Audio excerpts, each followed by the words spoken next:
तो हमारा चैप्टर ये कंप्लीट हो गया था। जितना हमें कॉन्सेप्ट समझना था, पढ़ना था, पढ़ लिया। मैंने बोला था कि अभी जितना ये चैप्टर है पूरा समरी तक पूरा तुमको पढ़ना है, हर एक चीज़ देखना है, समझना है। ये सब तुमने काम कर लिया या नहीं? रीडिंग, बोलो बोलो। Yes sir. तो अभी तक किसी को कोई डाउट है? No no sir. सर। चलो फिर सीधा आते हैं सॉल्व प्रॉब्लम पे। और ईमानदारी से बिना आउटपुट को देखे हुए केवल कोड को देखना है, ठीक है?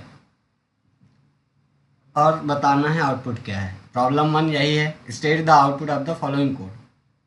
Int m equal 5 n equal 10, यानी दो वेरिएबल हैं m और n। m में 5 स्टोर कर दिया, n में 10। अब इस कोड में क्या है, सिंपल नेस्टेड इफ की कंडीशन लगी हुई है। पहला आउटर इफ जिसे हम कहेंगे, इसमें लिखा है m इज ग्रेटर देन 5 तो ही कंडीशन ट्रू होगी और अंदर आएगा।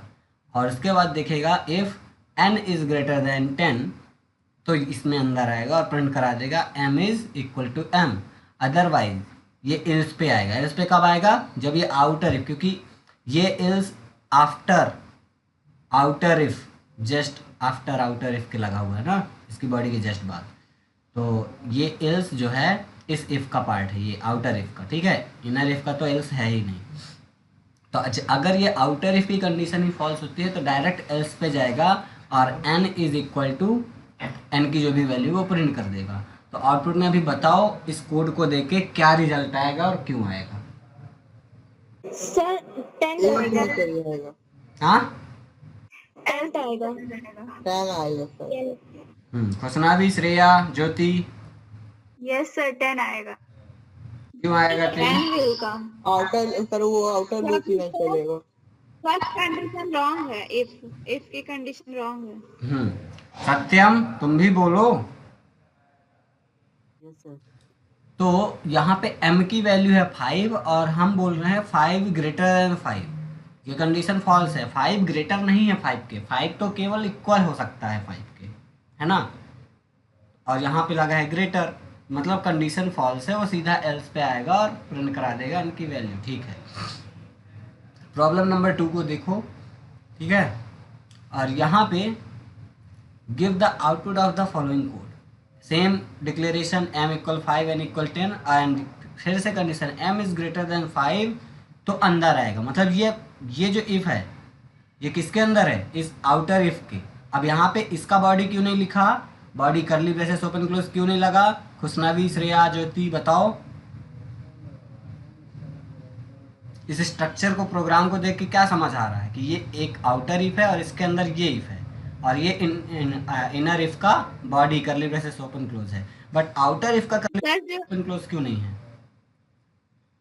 क्योंकि जो नीचे वाला जो कंडीशन है वो उसी का पार्ट है और सिंगल स्टेटमेंट है, इसलिए आउटर इफ का बॉडी नहीं बना। क्योंकि ये जो इनर इफ है वो as a single statement work कर रहा है ना, और उसके अंदर का जो कोड है वो आउटर इफ का पार्ट नहीं है, वो तो इनर इफ का पार्ट है। तो ठीक है, इतना क्लियर है। अगर पहली ये कंडीशन ट्रू होगी तो आएगा इफ n ग्रेटर देन, ये वाले इनर वाली कंडीशन चेक की जाएगी। और जब ये ट्रू होगा तो प्रिंट होगा m is equal to m की जो वैल्यू है 5। बट अगर ये फॉल्स हुआ तो ये एल्स जो है, अब ये आउटर इफ का एल्स नहीं कहलाएगा, ये इनर इफ का एल्स कहलाएगा। क्यों? क्योंकि यहाँ पे जब हम देखो, एक तो सिंपल होता है समझना, हाँ, ये एल्स वाला कॉन्सेप्ट।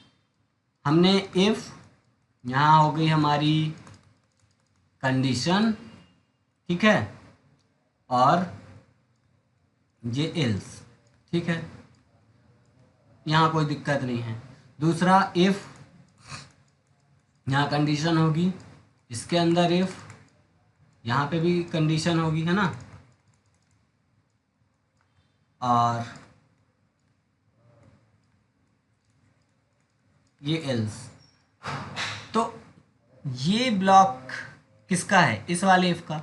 और इसके जस्ट बाद ये एल्स आ रहा है, यानी ये एल्स किसके लिए है? इस इफ के लिए। क्लियर है इतना। बट क्या है, अगर मुझे इस वाले इफ का भी एल्स लगाना है तब तो मैं फिर ऐसे कर सकता हूँ, दूसरा इफ, यहाँ पे कंडीशन इफ, यहाँ पे कंडीशन होगी और इसका बॉडी क्लोज होने के बाद जस्ट एल्स यहाँ पे लिखा, ठीक है, और इसको क्लोज करने के बाद ये एल्स। तो यहाँ पे क्या हुआ कि ये वाला जो एल्स है ये किसके लिए काम करेगा, तो जब भी तुम्हें देखना है अगर या पता करना है कि जो एल्स ब्लॉक लिख रहे हैं वो किस इफ के लिए काम करेगा, तो तुम बस ये देखो कि इमीडिएट आफ्टर, जो उसके जस्ट बाद लिखा हुआ जो इफ है, इमीडिएट इफ कौन सा उसके पहले जो लिखा हुआ है, ठीक है। तो अगर इस एल्स की बात करो, इसके जस्ट पहले कौन सा इफ प्रेजेंट है, ये वाला, ठीक है, ये ब्लॉक ओपन एंड क्लोज और इसके जस्ट बाद एल्स लगा है, तो ये एल्स किसके लिए काम करेगा, इस वाले इफ के लिए। क्लियर है ना। और अगर इस एल्स की बात करो तो ये एल्स किसके जस्ट बाद इमीडिएट लिखा हुआ है, इस इफ के, क्योंकि ये यहाँ पे ओपन हुआ और यहाँ पे क्लोज हुआ और इसके जस्ट बाद जो ये लिखा हुआ एल्स है ये किसके लिए है फिर, क्योंकि ये immediate else just after this if statement है ना, इस इफ के बाद जस्ट लिखा हुआ है, तो ये एल्स जो है आउटर इफ के लिए काम करेगा और ये एल्स इनर इफ के लिए। यहाँ तक कोई दिक्कत किसी को? No sir. अब जब मेन प्रॉब्लम कहाँ पे आती है, कर्ली ब्रेसेस जब हम हटाना शुरू कर देते हैं, ठीक है, यहाँ पे क्योंकि हर एक चीज़ का पेयर हमने बनाया था, कर्ली ब्रेसेस ओपन क्लोज सबका। मान लो अब यहाँ पे मैंने इफ लिखा, ठीक है, ये कंडीशन दे दी, ये ब्लॉक बना दिया, ठीक है, और यहाँ पे इफ लिखा और यहाँ पे कुछ स्टेटमेंट है, ठीक है। अब इसके बाद एल्स लगा, तो अभी भी क्लियर है कि क्योंकि ये ब्लॉक तो बना हुआ है, तो ये ब्लॉक किसका ब्लॉक है, इस वाले का ना, तो ये एल्स जो काम करेगा किसके लिए करेगा, इसी के लिए करेगा, इसका तो कोई एल्स ही है ही नहीं। और हो भी सकता था ऐसे, अगर हम यहाँ पे लिख देते एल्स और यहाँ पे कुछ स्टेटमेंट देन ये एल्स, तो ये एल्स काम करेगा इसके लिए और ये एल्स काम करेगा इसके लिए, क्योंकि इसके जस्ट मतलब ये इस इफ के जस्ट बाद ये एल्स है, तो यानी ये एल्स इसी के लिए काम करेगा। क्लियर है इतना? बोलो बोलो। Yes sir. अब जब अब यहाँ पे जो मेन दिक्कत आती है वो ये है कि हम जब आउटर इफ का ही, ये कंडीशन हो गया, अब इसके जस्ट बाद ये कंडीशन, नेस्टेड इफ हम यूज़ कर रहे हैं, यहाँ पे कंडीशन है, यहाँ पे कुछ स्टेटमेंट प्रिंट हो रहे हैं, चल रहा है, इसके बाद जस्ट एल्स लिख दिया और यहाँ पे कुछ स्टेटमेंट। तो अब यहाँ पे इस इफ का curly braces open close missing है, ठीक है, क्यों हम नहीं लगाएंगे, ठीक है चलेगा, क्यों, क्योंकि इसके जस्ट अंदर आते ही सिंगल स्टेटमेंट हमें एक ही इफ मिल रहा है जो कि ये सिंगल स्टेटमेंट की तरह है, ठीक है। तो अब इसके अंदर आते ही ये स्टेटमेंट चलेगा, ये इफ, तो हम कर्ली ब्रेसेस नहीं लगाएंगे। बट लेकिन हम जब एल्स लिखते हैं तो अब यहाँ पे कोड को स्ट्रक्चर देख के तुम्हें लग रहा होगा कि ये एल्स जो है वो इसके लिए होगा, है ना, नहीं, क्योंकि अब यहाँ पे कर्ली ब्रेसेस लगा नहीं है, तो ये एल्स जो है ये इस इफ के जस्ट बाद आ रहा है, इमीडिएट, है ना, तो ये एल्स इस इफ के साथ कंसीडर हो जाता है। क्या समझ आया? यानी ये एल्स ब्लॉक किसके लिए काम करेगा, इसके लिए, ना कि इसके लिए। तो इस केस में क्या होगा, अगर हमारा ये वाली कंडीशन ट्रू है तो अंदर आएगा, और अगर ये कंडीशन ट्रू है तो फिर इसका स्टेटमेंट चल जाएगा। बट अगर ये वाला ट्रू है और ये वाला अंदर वाला फॉल्स है तो फिर एल्स चल जाएगा। क्यों? क्योंकि जब ये वाली कंडीशन फॉल्स होगी तो इस केस में ये वाला एल्स चलेगा ना, क्योंकि ये एल्स इसका ब्लॉक है। और अगर ये आउटर इफ का कंडीशन ही गलत हो गया तो इसके लिए कोई एल्स अवेलेबल ही नहीं है, उस केस में कुछ आउटपुट नहीं आएगा। क्लियर हुआ क्या कह रहा हूं मैं?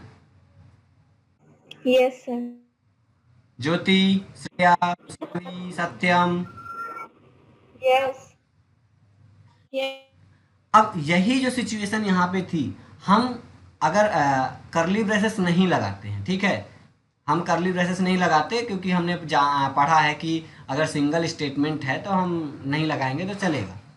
तो अब जब कर्ली ब्रेसेस नहीं लगाएंगे और नेस्टेड इफ एल्स यूज़ करेंगे तो यहाँ पे हमें कंपाइलर क्या करेगा, हम तो मान लो मैंने ये सोच के लगाया होगा कि ये एल्स मैं इसके लिए लगा रहा हूँ, बट कर्ली ब्रेसेस ना होने की वजह से कंपाइलर इसको इसके साथ एसोसिएट कर दिया। इस सिचुएशन को या इस प्रॉब्लम को यहाँ पे हम कहते हैं dangling problem, dangling if else problem, जो कि यहाँ पे प्रीवियस अगर बुक तुम प्रीवियस ईयर की बुक देखोगे, स्पेशल अलग से एक हेडिंग बना के दिया हुआ है कॉन्सेप्ट। अब इस साल की ये जो न्यू बुक है इसमें अलग से कुछ दिया ही नहीं है, ठीक है, but dangling if else problem यही है। क्लियर है इतना? तो यहाँ पे ये जो प्रॉब्लम नंबर 2 है वो कुछ ऐसी ही है। यहाँ पे देखो आउटर इफ का बॉडी तो नहीं बना, बना है क्या? कर्ली ब्रेसेस ओपन क्लोज नहीं बना, है ना? तो अब जब ये एल्स ये वाला चलेगा, ये एल्स किसके साथ कंसीडर हो जाएगा? इस वाले इफ के साथ, इनर वाले इफ के साथ। इनर इफ का ब्लॉक बना हुआ है कर्ली ब्रेसेस ओपन क्लोज, ठीक है। तो इस इफ के आफ्टर जस्ट ये एल्स ब्लॉक रखा हुआ है, तो ये एल्स इनर इफ के साथ कंसीडर हो जाएगा और आउटर इफ का कोई एल्स ब्लॉक है ही नहीं।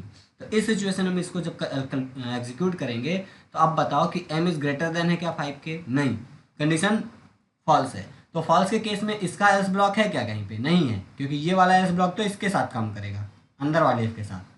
तो इस केस में हमें कुछ आउटपुट मिलने वाला है क्या?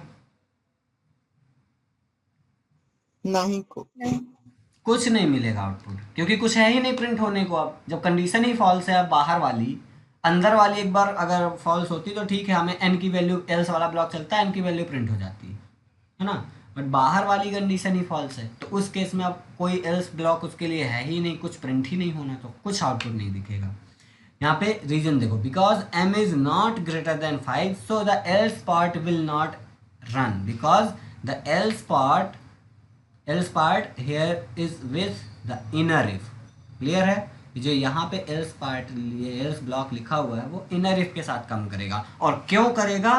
क्योंकि यहाँ पे आउटर इफ का ओपन ब्लॉक और क्लोज, ये जो कर्ली ब्रेसेस है ना, वो हमने नहीं लगाया। उसकी वजह से जो जनरली कॉन्सेप्ट चलता है फिर इसमें क्या, कि एल्स ब्लॉक हमेशा उसके नियरेस्ट इफ वाले के साथ एसोसिएट हो जाता है।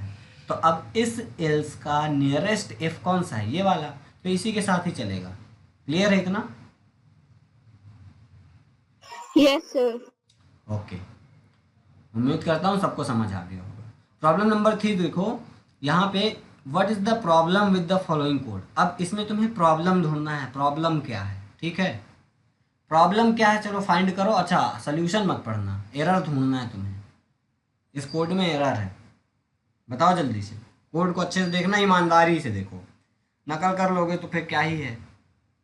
तुम्हें अपने आप को टेस्ट करना है कि तुमको कितना आता है और कितना आने लगा अभी तक।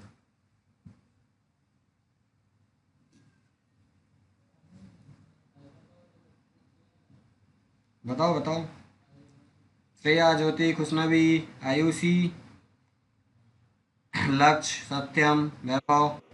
सर इसमें नॉट ओके होगा क्योंकि कंडीशन फॉल्स लग रहा है मुझे। फॉल्स लग? अरे प्रॉब्लम है, तुम्हें एग्जीक्यूट करके आउटपुट नहीं बताना। कोड में एरर है कहीं ना कहीं, वो एरर ढूंढो, उसका कुछ आउटपुट नहीं आने वाला। चलाओगे तो एरर आएगा। सर हम्म सर इक्वल 10 लिखा है ना, हम्म एक डबल इक्वल होना चाहिए। Very good. तो यहाँ पे कंडीशन में हम ये सिंगल इक्वल क्यों यूज करेंगे? ये तो असाइनमेंट ऑपरेटर हो गया ना, हमें रिलेशनल एक्सप्रेशन लिखना है, डबल इक्वल होगा। और सिंगल इक्वल लगाएंगे कंडीशन में तो एरर तो आएगी ना, ठीक है। ये इनवैलिड है, the condition a equal 10 is invalid because the equal operator is assignment operator and here we are using comparison operator, है ना, डबल इक्वल। क्लियर है सर? हम्म अगर 3 इफ की कंडीशन लिखे और 3 इल्स की कंडीशन लिखे डायरेक्ट बिना ब्रेसेस लगाए, कैसे? रुक जाना, तो मेरे को बोलते जाना, मैं लिखता हूँ, ठीक है। बोलो। मैंने यहाँ पे इफ लिखा, हाँ, फिर इसके अंदर एक इफ और लिखा, तो उसके अंदर एक और if हाँ। बिना ब्रेसेस लगाए।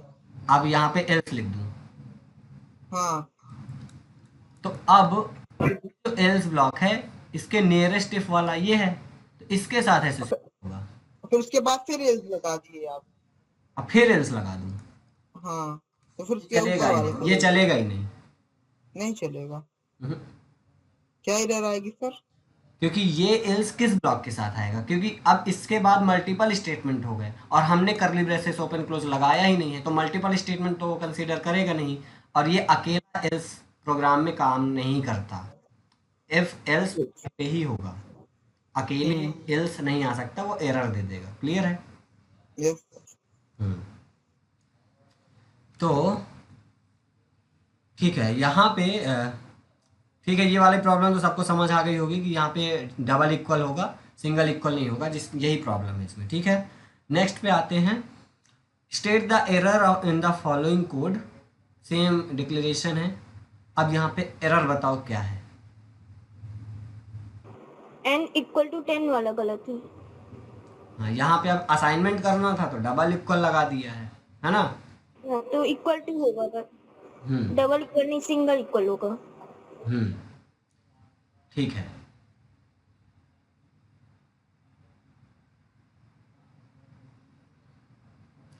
Rewrite the following code after correcting the errors. इस कोड को रीराइट करो, यानी दोबारा से लिखो एरर को ठीक करके। तो ठीक है, सेम ऐसा ही लिखेगा, यहाँ पे y डबल इक्वल की जगह सिंगल इक्वल लग जाएगा। क्लियर है ना इतना? और यहाँ पे x इक्वल इक्वल की जगह डबल इक्वल। डबल। तो कहाँ पे क्या कैसा एक्सप्रेशन लिखना है उसकी समझ सबको होनी चाहिए, और आशा है कि सबको ये चीज़ आती है अच्छे से कि कहाँ पे कैसा एक्सप्रेशन लिखेंगे, है ना? आता है ना सबको?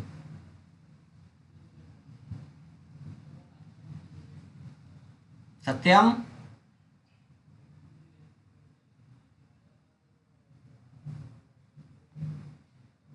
ज्योति, समझ आ रहा है?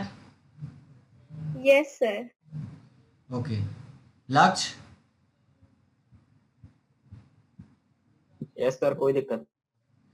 ठीक है। तो अब ऐसे ये छोटे मोटे सोल्यूशन हैं, इनको तुमको पढ़ना है, इग्नोर करोगे इन चीज़ों को, क्योंकि अब मैं ये सारे नहीं करवाने वाला। मैं तो अपने अनसॉल्व पे आऊँगा ना, जो मुझे प्रोग्राम बनवाने हैं। नहीं, इनमें तो इनमें बैठा रहूँगा तो बैठा ही रह जाऊँगा।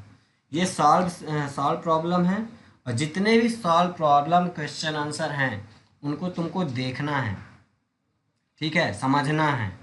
क्यों?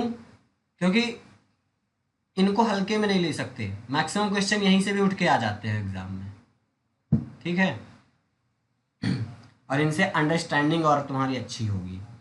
तो इनको तुम घर में पढ़ना और समझना, और कहीं पे अगर कोई प्रॉब्लम आती है तो मेरे से फिर पूछ सकते हो। हम आगे बढ़ते हैं सॉल्यूशन की तरफ अपने। सर, हाँ, प्रॉब्लम नंबर 7 वाला तो डाउट है।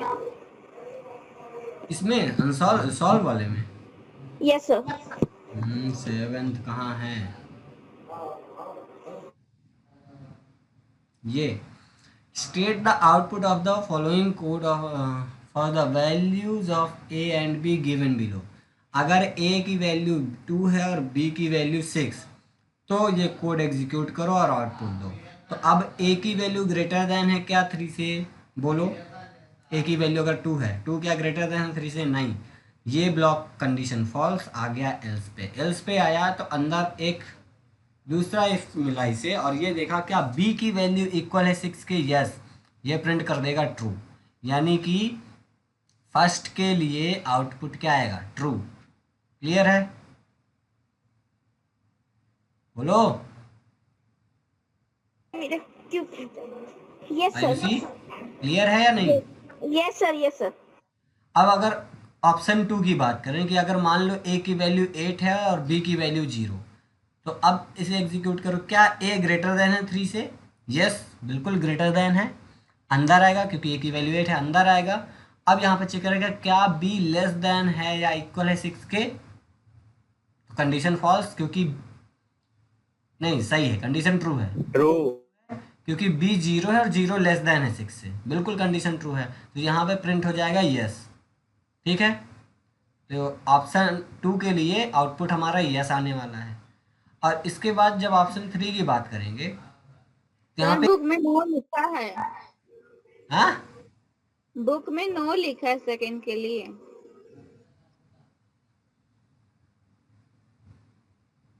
बुक में नो लिखा है। तो सही तो नो ही तो होगा, वो बी की बी इक्वल टू 0 है। अरे बी लेस देन है ना 6 से। बी हाँ लेस देन है। 0 लेस देन है 6 के नहीं। हाँ सभी गलत तो होगा फिर। तुम्हारा बुक गलत है, ठीक है। तुम इस कोड को रन ओके करके देख सर। सकते हो। हाँ, नहीं है विश्वास ठीक तो है। रन करके देख लो। नहीं नहीं सही सर, आप सही बोल रहे हो, बुक कर मेरे को लगा वो ग्रेटर देना।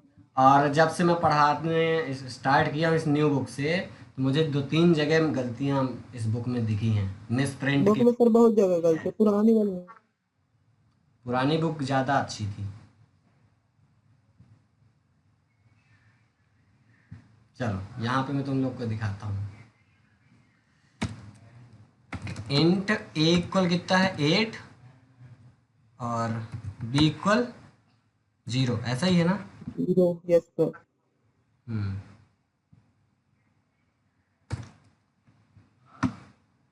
बताते जाना। इफ ए ग्रेटर देन कितना 8 कितना है 3। ए ग्रेटर देन 3, तो अंदर आओ। इफ क्या है A less B last. Then equal है ना, बी लेस देन इक्वल 6 है। अच्छा यहाँ पे ब्लॉक नहीं बनाया ना, ठीक है। तो यहाँ पे क्या प्रिंट करा रहा है, यस। यस।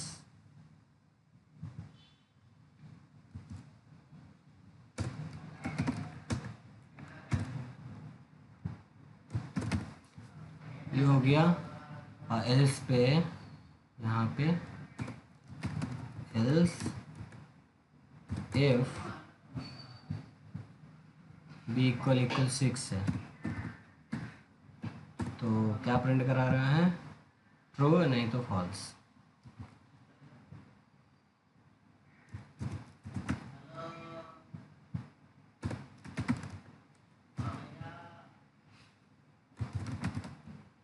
ठीक है। अब यहाँ ए ग्रेटर देन है, बिल्कुल ये कंडीशन ट्रू हो जाएगी। और यहाँ पे आएगा तो बी लेस देन है ना 0 से, सॉरी 6 से, यस। यहाँ पे यस प्रिंट करेगा, देखना। क्लियर है। Yes sir. तो ये बुक गलत है, इसको तुम इग्नोर करना, इसको काट के यस कर लेना। और लास्ट वाले का देखें तो ए 3 है और बी 4 है। तो यहाँ पे ए क्या ग्रेटर देन 3 से नहीं, सीधा एल्स पे आएगा। बी क्या इक्वल है 6 के नहीं, क्योंकि 4 है, वो एल्स पे आके सीधा फॉल्स प्रिंट कर देगा। आउटपुट हमारा फॉल्स, ये सही है। क्लियर है आयुषी। Yes sir. तो ज़रूरी नहीं कि बुक हमेशा सही ही हो, तुम्हारी बुक में तो लॉट्स ऑफ एरर्स। ठीक है, ऐसे ही पढ़ते रहना, हर एक क्वेश्चन के पास जाके देखना, समझना, और कहीं पे कोई प्रॉब्लम आती है मेरे से पूछना। ठीक है, आगे बढ़ते हैं। अपने लैब असाइनमेंट में आते हैं अनसॉल्व। इसके जो सॉल्व क्वेश्चन आंसर है ये सब ज़रूर पढ़ना, ठीक है। ये जो यहाँ पे सब लिखा है ना, बहुत इम्पोर्टेंट है, पढ़ना। पढ़ोगे तभी फिर मार्क्स अच्छे आएंगे और लिख भी पाओगे। कॉन्सेप्ट तो सब समझा ही दिया मैंने। नेक्स्ट वीकेंड पे सैटरडे या संडे टेस्ट होगा, ठीक है।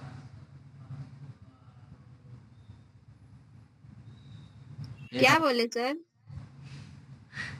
टेस्ट होगा, टेस्ट सैटरडे या संडे को, रेडी रहना। Next Saturday. Okay sir. कहाँ है यार, कुछ ज़्यादा है। इसके बाद आ जाएगा। एक्सरसाइज है, इनको भी करना, ठीक है। चलो अच्छा बताओ।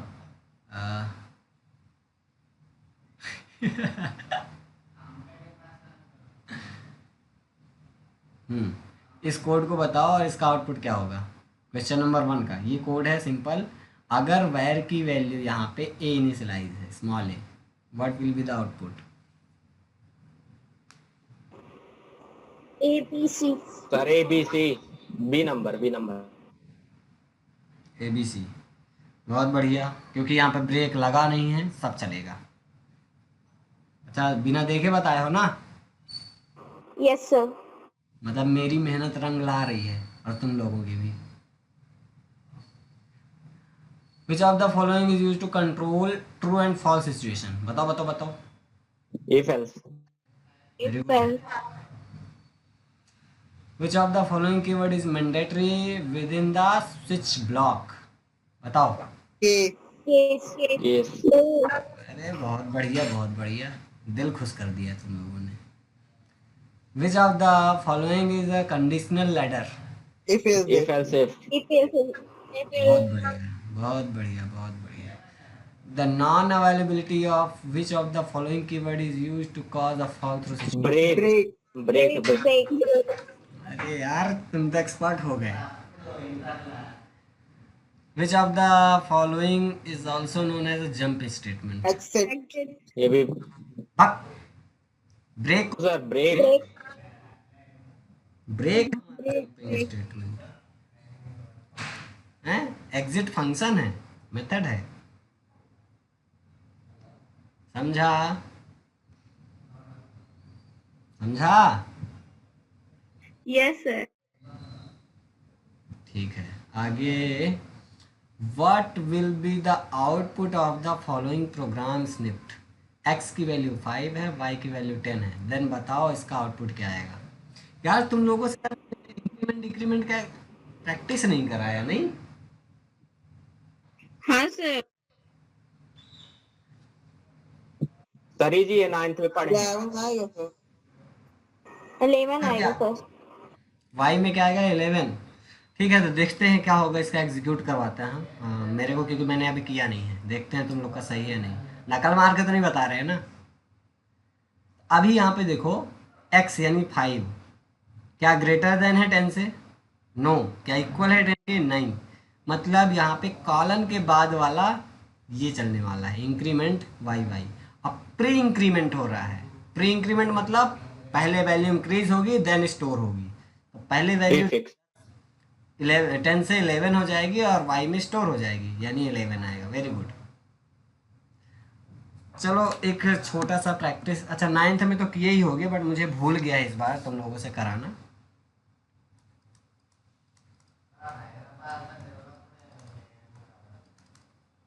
ठीक है,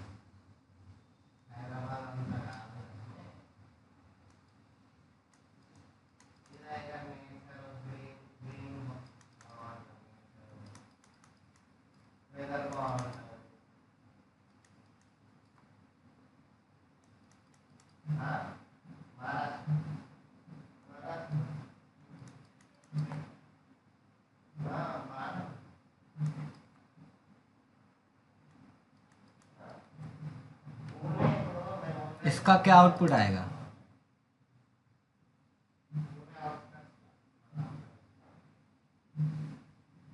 बताओ बताओ। श्रेया, ज्योति, खुशनावी। करना है सर। करो करो, बताओ जल्दी से। ऐसे भी 25 आ जाएगा। कितना? 25। 25। देखो कैसे सॉल्व करेंगे, तो सबसे पहले हर एक की वैल्यू रख लेना है। ये हमारा है, ये हमारा ऑपरेंड की तरह है, ये और ये, ठीक है। और ये हमारे ऑपरेटर हैं जो ऑपरेशन परफॉर्म करेंगे। सबसे पहले इंक्रीमेंट, प्री इंक्रीमेंट है। प्री इंक्रीमेंट मतलब ये इंक्रीज होके वैल्यू मिलेगी। 5 की जगह यहाँ पे क्या मिलेगा? पहले इंक्रीज होगा तो 6, देन वैल्यू आ जाएगी। तो यहाँ पे 6 प्लस, अब n की वैल्यू 6 हो चुकी है और अब प्री डिक्रीमेंट हो रहा है, तो यहाँ पे वापस 6 से डिक्रीज होगा और यहाँ पे क्या मिलेगा? 5 मल्टीप्लाई। अब यहाँ पे पहले वैल्यू मिलेगी देन इंक्रीज होगा, तो वैल्यू 5 मिलेगी और इंक्रीज होके वैल्यू की n की क्या हो गई है? 6 हो गई है, ठीक है। माइनस, अब यहाँ पे पहले वैल्यू आएगी देन डिक्रीज होगा, तो वैल्यू इंक्रीज्ड वैल्यू क्या मिलेगी? 6 और बाद में डिक्रीज होगी। तो अगर हम बाद में n को प्रिंट कराएंगे तो हमें यहाँ पे 5 ही मिलेगा, ठीक है। बट इस एक्सप्रेशन में जो हमें वैल्यू यूज करने वाले हैं वो यही होगी। अब m में क्या स्टोर होगा? तो सबसे पहले मल्टीप्लाई, क्योंकि हमने प्रेसिडेंस पढ़ा था ना, सबसे हाईएस्ट प्रेसिडेंस अभी यहाँ पे किसका है, मल्टीप्लाई का। तो 5 इंटू 5 क्या हो जाएगा, 6 प्लस 25 माइनस 6, यही होगा, यस सर। है ना। अब इसको 31 प्लस minus करो 6 चाहे 20। माइनस करो, तो ये 25 आ जाएगा। ये माइनस हो जाएंगे ना ऐसा, और 25 ही आएगा। क्लियर है? Yes sir. बहुत बढ़िया। बन जा, ऐसे एक्सप्रेशन जब भी आएंगे तो बन जाएगा ना। ऑपरेटर का ध्यान रख, इंक्रीमेंट डिक्रीमेंट का, बस इनकी प्रैक्टिस मैंने इस बार कराई नहीं है, भूल गया था। ठीक है, ऐसे बीच बीच में थोड़ा बहुत और करते रहेंगे, हालांकि इजी है, 9th में तुम लोगों ने किया भी होगा। यस सर, और आउटपुट भी दिया है पीछे साइड में।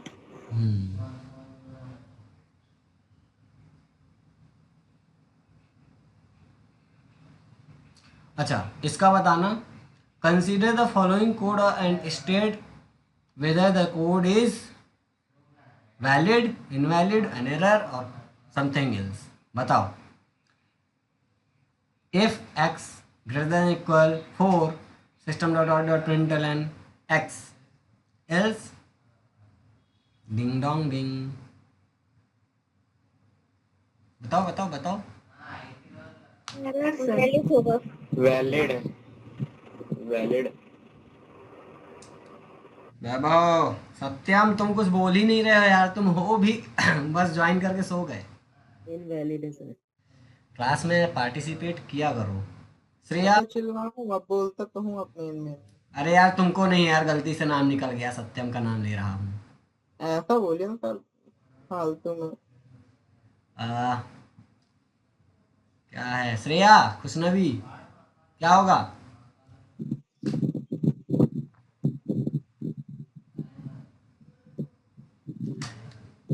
अच्छा, किसने अभी बीच में बोला था कि ये एरर है या इनवैलिड, ऐसा कुछ किसी ने बोला था ना बीच में? लक्ष्य ने बोला था सर कि वैलिड। नो नो, मैं वैलिड बोला हूँ। वही अरे तो बोला हूँ, वैलिड है। वही तो बोल रहा इनवैलिड हूँ, किसने लक्ष्य बोला बोला था है? वैलिड। सर मैंने वैलिड बोला था, होगा ये बोली मैं। खुशनबी, तुम लोग क्यों नहीं बोल रहे? ज्योति,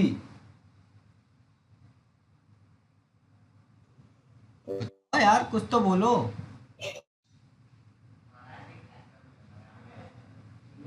देखो, ये बिल्कुल वैलिड है, क्यों?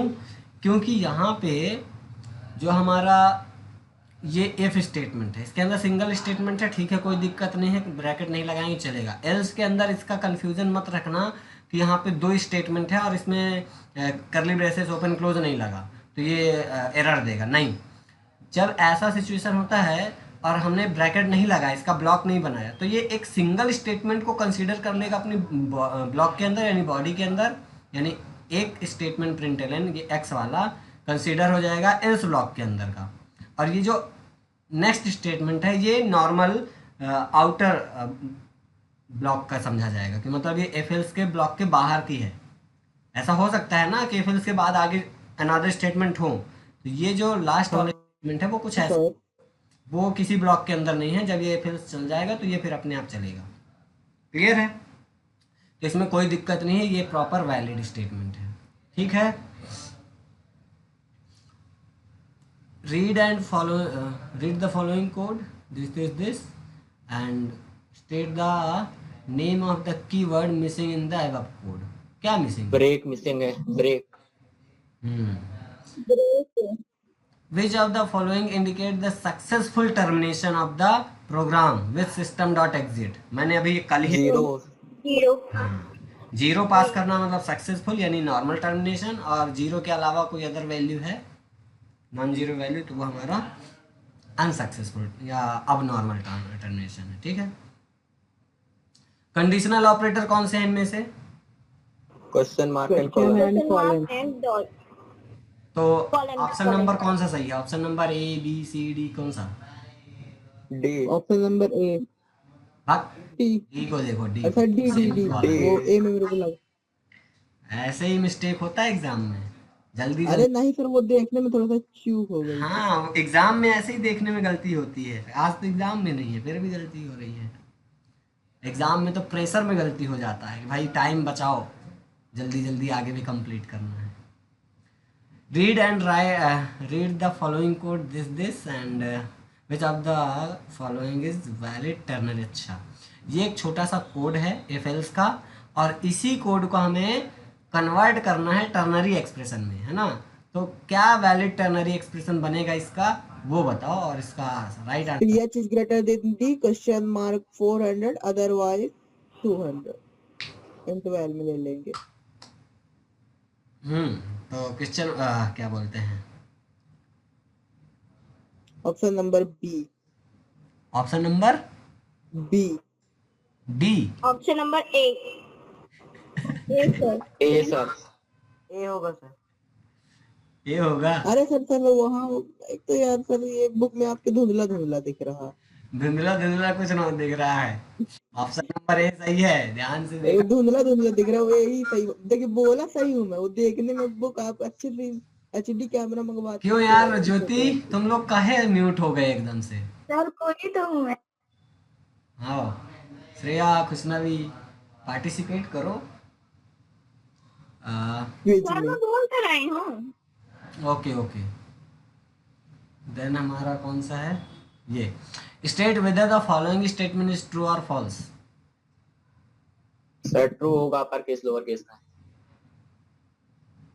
अरे स्टेटमेंट पूछा गया है कि स्टेटमेंट सही है कि गलत, ये ट्रू बताओ। True true. ट्रू है। ट्रू।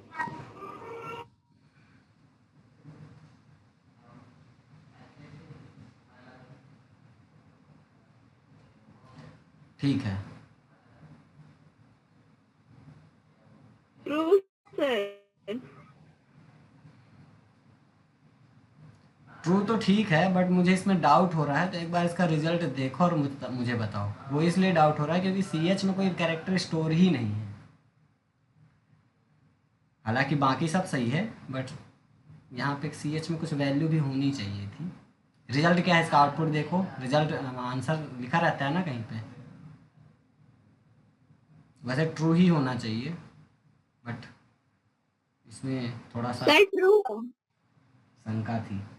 ठीक है, ऑप्शन नंबर ए है। ठीक है ठीक है। What is the value stored in variable m from the following code if CH equal to and m equal 20 int CH comma m equal 20। CH आप CH equal कुछ लिखना ही भूल गया, m को 20 से, ठीक है, बट यहाँ पे क्लियर बताया कि CH की वैल्यू 2 है। तो अब केस 2 है, -2 है क्या, ओके, तो ये वाला केस चलेगा, और यहाँ पे केस 2 जब ये चला तो m भी चलेगा, केस 4 भी चल जाएगा, और उसके बाद क्या पूछ रहा है, m की वैल्यू क्या होगी, है ना। तो चलो बताओ क्या होगा, CH की वैल्यू क्या है। तो ये वाला केस 2 स्टार्ट होगा यहाँ से, तो केस 2 ये चला तो m इक्वल m-10, यानी m में हो गया 10, 20 - 10। हाँ 20 - 10, तो m में स्टोर हो गया 10। इसके बाद ब्रेक तो लगा, होगा सर। 4 भी चल जाएगा, 10 और जब plus केस 2 4 12। चला तो यहाँ m+2 यानी कि 10+2 12, m में 12 स्टोर हो जाएगा, देन ब्रेक हो जाएगा, तो यानी ये C नंबर सही है, करेक्ट। यस। Okay, yes. लो अब ये तुम ही से मैं पूछता हूँ, चलो। State the value store in the variable d, ठीक है, ये एक्सप्रेशन लिखा हुआ है पूरा, टर्नरी एक्सप्रेशन है, ठीक है, और इसका वैल्यू क्या होगा मुझे बताओ, चलो। अगर x की वैल्यू 20 है और y की वैल्यू 25 है,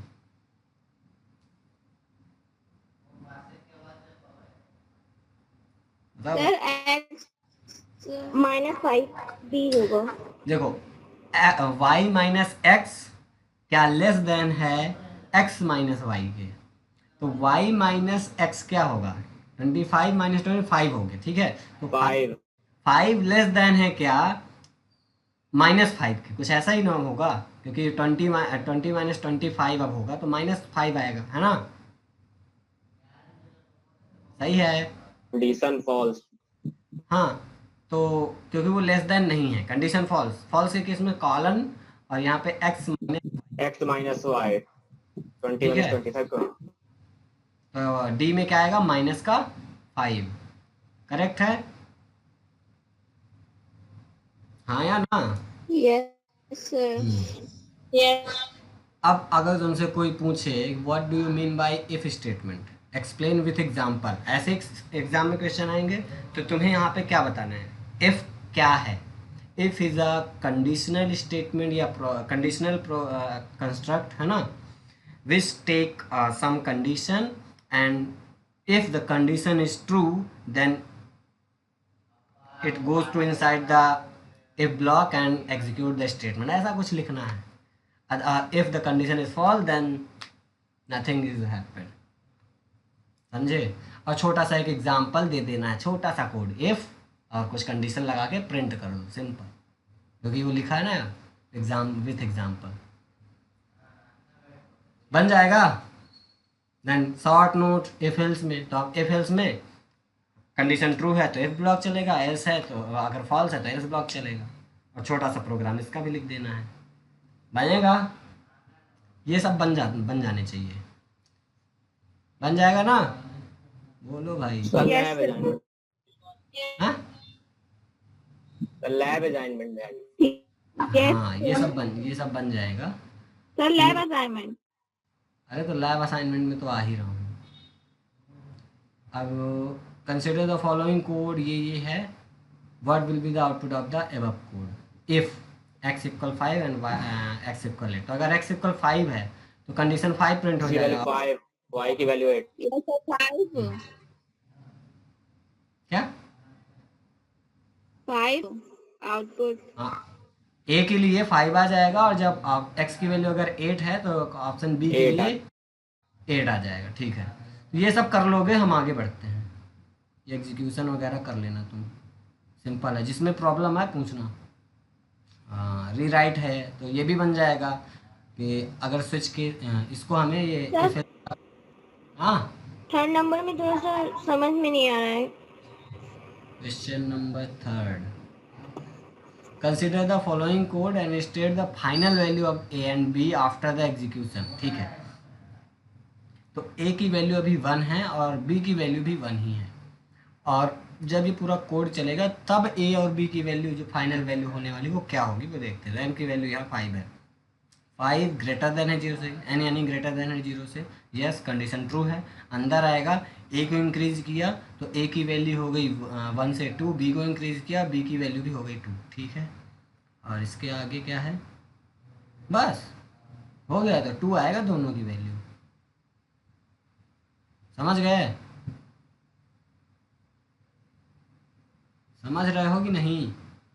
ए और बी Yes, sir. सर इसकी C प्लस में क्यों इतने 1 होना चाहिए ना? नहीं, क्यों, क्योंकि इस स्टेटमेंट को एग्जीक्यूट होने के बाद फाइनल वैल्यू हमसे पूछा जा रहा है। तो जब ये स्टेटमेंट चल चुके होंगे दोनों, और उसके बाद जब हम ए बी को प्रिंट कराएंगे तो ये अपडेटेड वैल्यू मिलेगी ना, क्योंकि ये ऑपरेटर एग्जीक्यूट हो चुके हैं ऑन द स्पॉट। यहाँ पे हम नहीं बात कर रहे हैं, ये सब एग्जीक्यूट होने के बाद की बात कर रहे हैं। क्लियर है, देख Yes, low sir.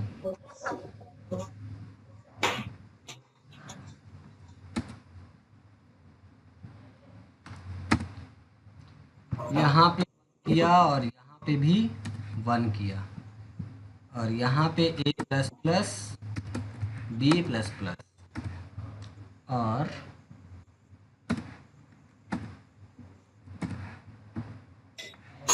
a plus b, देखो क्या आएगा आउटपुट में, आ रहा है 2 बोलो। Yes, sir. तो ये है, इजी है सब। ठीक है, अब यहाँ पे मल्टीपल इफ स्टेटमेंट लिखा हुआ है, इसको कन्वर्ट करना है इफ एल्स इफ लैडर का यूज़ करके, बन जाएगा, बिल्कुल बन जाना चाहिए। ठीक है, इसको स्विच केस का यूज़ करके, ये मल्टीपल इफ का स्टेटमेंट पूरा लिखा हुआ है प्रोग्राम, इसको कन्वर्ट करना है स्विच केस में, बन जाएगा, बोलो।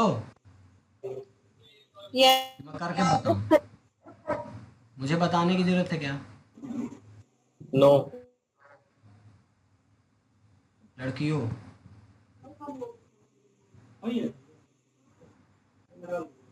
यहाँ से प्रोग्राम स्टार्ट होता है क्वेश्चन नंबर 8 से। ठीक है, तो अब यहाँ प्रोग्राम पे आते हैं।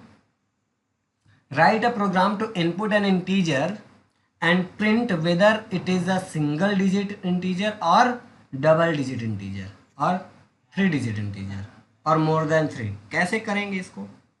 तो देखो, प्रोग्राम सिंपल है। ये पूछ रहा है हमसे कि एक इंटीजर इनपुट लो। ठीक है, अब हमने एक इंटीजर इनपुट लिया, तो ये मेरा इनपुट जो है 0 to 9 के बीच में सिंगल डिजिट भी आ सकता है। मेरा ये 10 से लेकर 99 के बीच में नहीं डबल डिजिट का नंबर भी आ सकता है। मेरा ये 100 से लेकर 999 के बीच में कोई भी ट्रिपल डिजिट का नंबर आ सकता है, या फिर इससे अधिक डिजिट का नंबर भी इनपुट आ सकता है। क्लियर है ना इतना? तो अब मुझे कंडीशन क्या बनानी है? मैंने रेंज बता दी। अब रेंज वाली कंडीशन कैसे बनाते हैं? पहला condition if a is greater than equal to 0 or and ये वाला, smaller than ये equal to 9. इस वाले इफ के लिए अगर n ग्रेटर देन या इक्वल है 0 के and n less than equal है 9 के, तो प्रिंट करा दो सिंगल डिजिट। इसके लिए अगर कंडीशन बनाना है तो if n greater than equal है 10 के and n less than equal है 99 के, तो प्रिंट करा दो डबल डिजिट। देन यहाँ पे एल्सिफ लगेगा। ठीक है, एल्सिफ इफ एल्सिफ दूसरा एल्सिफ लगाएंगे क्योंकि मल्टीपल कंडीशन है। ठीक है, एल्सिफ, और यहाँ पे क्या कंडीशन होगी? n अगर ग्रेटर देन इक्वल है 100 के and n less than equal है 999 के, तो यहाँ पे क्या कंडीशन प्रिंट करा दोगे कि सर इसको वैल्यू। नेस्टेड इफ में कैसे करेंगे? नेस्टेड इफ में अभी क्यों करना है? अभी नेस्टेड इफ में नहीं करना ना। अरे नहीं, फिर भी मतलब लॉजिक। इसलिए नेस्टेड इफ में अगर करना है तो सबसे पहले तुम चेक कराओ कि जो ठीक है, नेस्टेड इफ में यार इसको क्यों ही करेंगे? नेस्टेड इफ वाला सिचुएशन यहाँ पे बन ही नहीं रहा। वही तो सर, इसीलिए तो पूछ रहा हूँ कैसे करेंगे। बन रहा हो तो फिर काहे को पूछता। इसका कोई सिचुएशन अभी बन ही नहीं रहा। ऐसे कैसे? बिना सिचुएशन कोई चीज़ नहीं बना सकते जबरदस्ती का। फिर भी वही तो पूछ रही थी, ले नहीं तो काहे को पूछ रहा हूँ।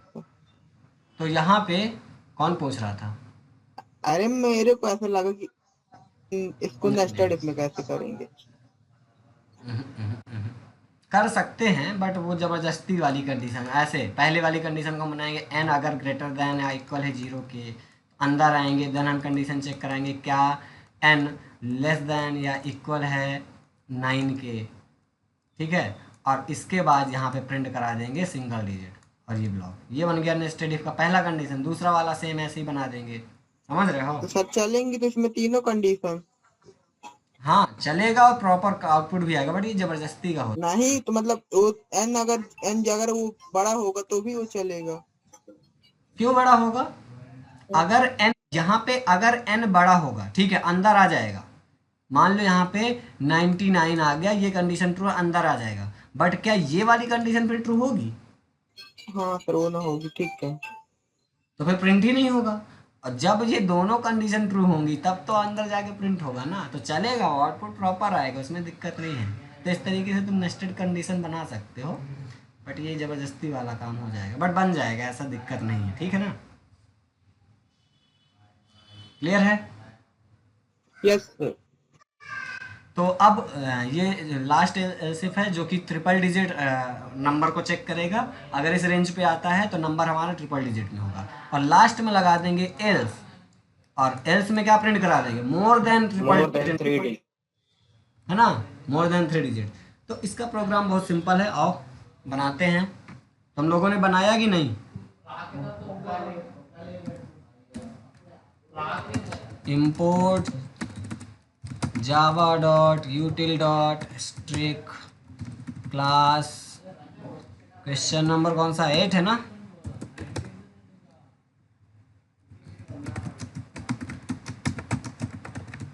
मेन फंक्शन बनाया, यहाँ पे स्कैनर क्लास का ऑब्जेक्ट, ठीक है,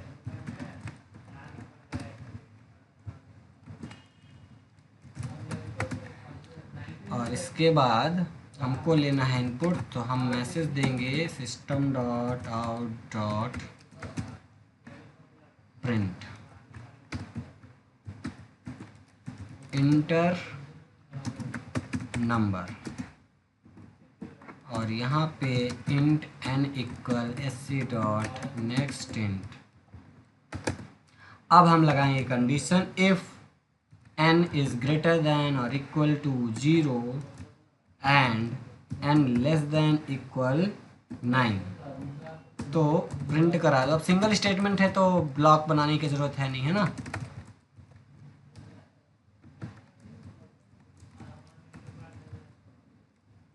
सिंगल डिजिट इंटीजर, क्लियर है। सेम चीज़ कॉपी करूँगा, एल्सिफ लगाऊंगा यहाँ पे, और यहाँ पे अगर 10 और 9 से यहाँ पे लिख दो double digit integer. Same copy किया,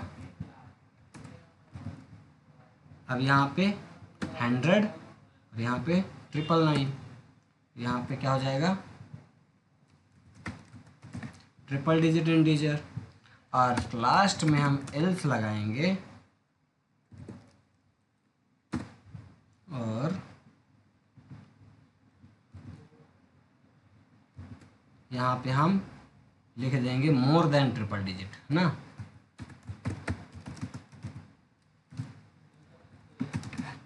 क्लियर है।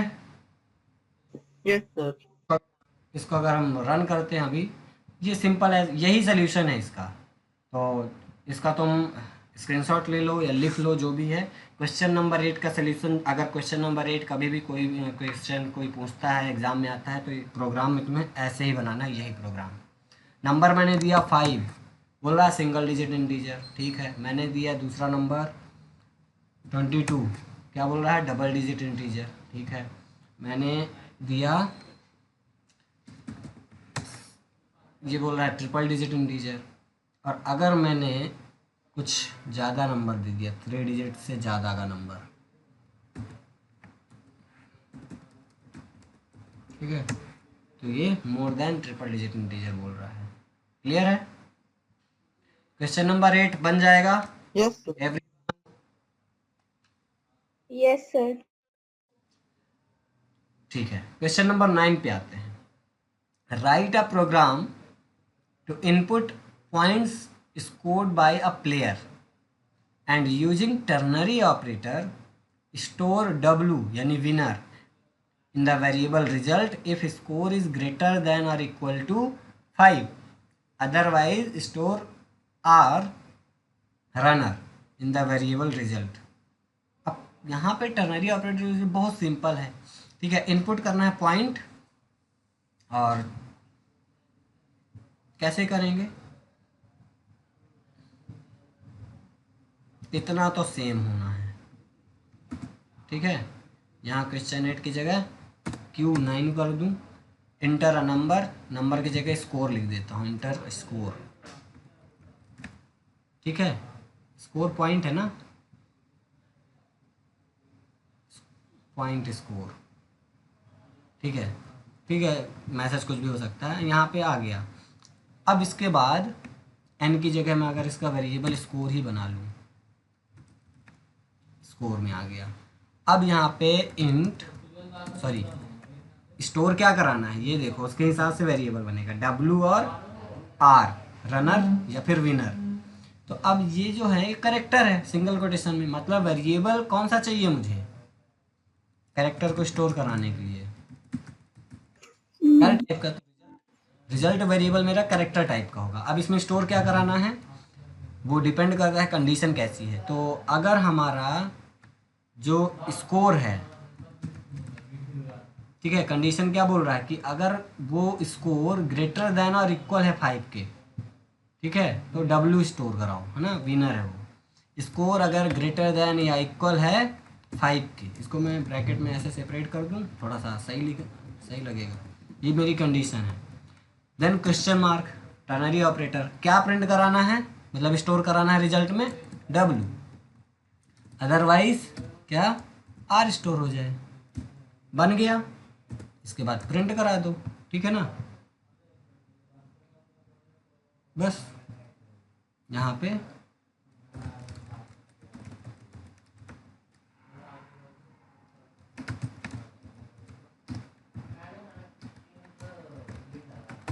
रिजल्ट इक्वल और RESULT रिजल्ट वेरिएबल। बस ये क्वेश्चन नंबर 9 का सोल्यूशन है। क्या किया हमने, स्कोर पॉइंट इनपुट लिया, मैसेज प्रिंट कराया, स्कोर नाम के इंटीजर वेरिएबल पे इनपुट ले लिया। अब जो स्कोर इनपुट आया उसके हिसाब से हमने एक टर्नरी एक्सप्रेशन लिखा, क्योंकि टर्नरी ऑपरेटर ही यूज़ करना था कि अगर स्कोर ग्रेटर देन या इक्वल है 5 के तो क्वेश्चन मार्क के बाद यानी ये W जो है एज अ करेक्टर इस रिजल्ट में स्टोर हो जाए, और अगर ये कंडीशन फॉल्स है तो R एज अ यहाँ पे करेक्टर रिजल्ट में स्टोर हो जाए। अब इसको हम जब रन कराएंगे तो देखो कैसे काम करेगा। इंटर स्कोर, अगर मैंने यहाँ पे 10 डाला, 5 से ग्रेटर है बिल्कुल, रिजल्ट इज W, ठीक है। अगर मैंने यहाँ पे 4 दिया तो रिजल्ट इज R। क्लियर है? इस प्रोग्राम में किसी को कोई डाउट? सर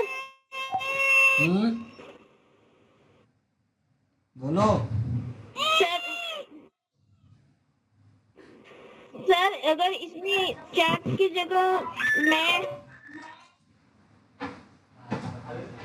क्या? इंट लिख देंगे तो क्या हो जाएगा?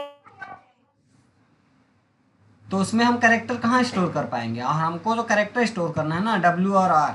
इंटीजर में कैरेक्टर कहाँ आएगा, इसलिए हमें यहाँ पे कैरेक्टर टाइप का ही वेरिएबल रिजल्ट बनाना है, क्योंकि हम क्या स्टोर करने जा रहे हैं उसमें, कैरेक्टर W या R के फॉर्म में। क्लियर है?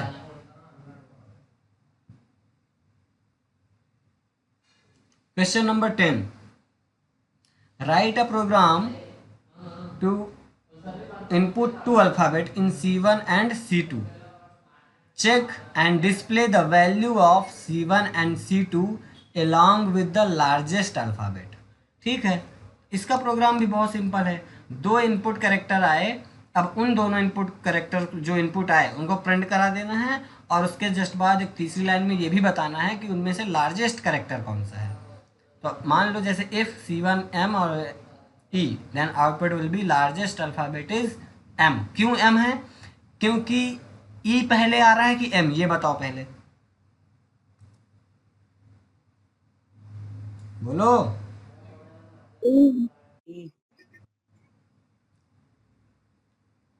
M बाद में आ रहा है, तो जो बाद में आता है वही तो ग्रेटर होता है। काउंटिंग नंबर की बात करो तो उसमें भी यही हाल है, जो बाद में आएगा वही ग्रेटर होगा।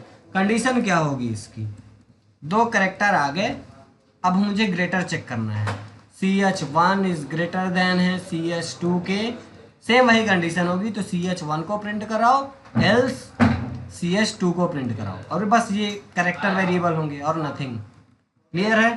तो ये तुम लोग का होमवर्क है क्वेश्चन नंबर 10, ये मुझे कल सॉल्व करके तुम लोग दिखाओगे।